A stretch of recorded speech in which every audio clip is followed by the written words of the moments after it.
Kettin gitsin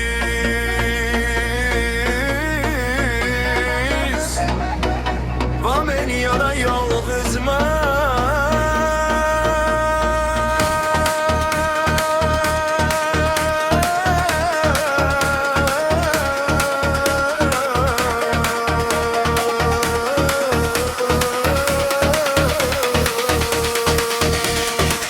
Ketdingisiz dunyom bo'shab qoldi yana.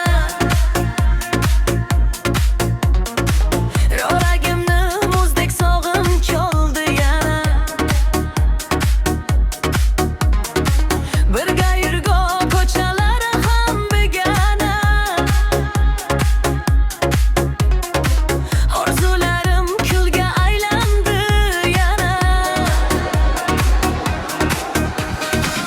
Qo'llarimda sovuq izlaring qoldi, ko'zlarimda sizsiz so'zlarim to'ldi.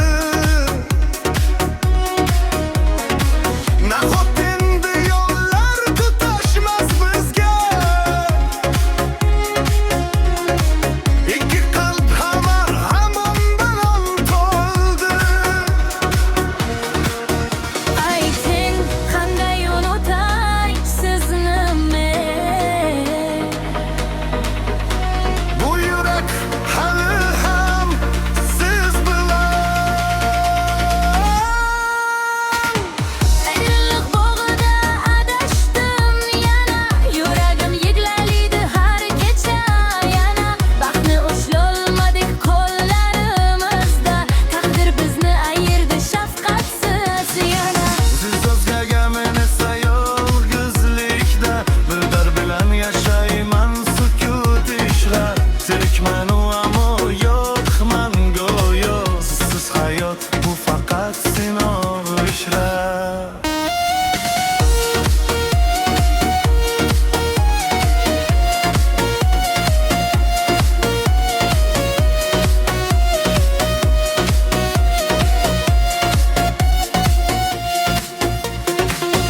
Endi sizning tushlaringiz begona,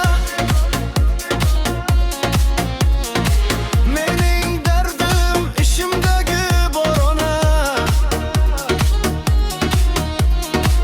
Ko'z yoshlar ham yuvmas xatolarni, sevgimizdan qoldi faqat afsona. Baxtavolar deyishadi yolg'on bu. Har kunim sizsiz og'riq va armon bu. Kulib yurib ishimda sinaman men. Tirikman-u lekin bu yarim jon bu. Ayrılık bog'iga adashdim yana. Yuragim yig'laydi har kecha yana. Vaqtni ushlolmadik qo'llarimizda. Taqdir bizni ayirdi shafqatsiz yana.